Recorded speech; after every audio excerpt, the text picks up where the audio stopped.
هلبه آگری هلبه هلبه آگری هلبه احسان نوری پاشا د سالا 1893 ده لباکور کردستان لباجار بدلیسه دیدنه پشتی پرورده سالان د نوا جمعیتا تعالیا کردستان ده جهدگره و ده به سکرتر جمعیته پشتی کو دولت ترکیه سوزی خواه یه لهمبری کردان ناینه جی و سرهلدان شیخ سعید دیگ ده چه تفگره خوی بون آباد به ببریارا خوی بونه ده سالا 1927 ده لآگری سرهلدان دست بید که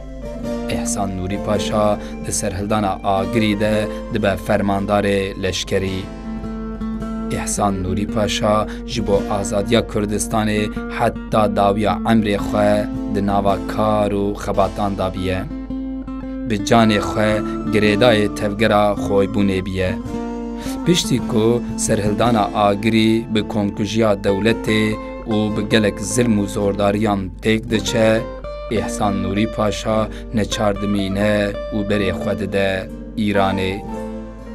جبو که جاره کدن سری هل نده گلک جاران جعالی دولتا ایرانه و تیگرتن و حفظ کرن ده سالا 1976 ده لی ایرانه به قضای که ترافیک جیانا خواه جدست ده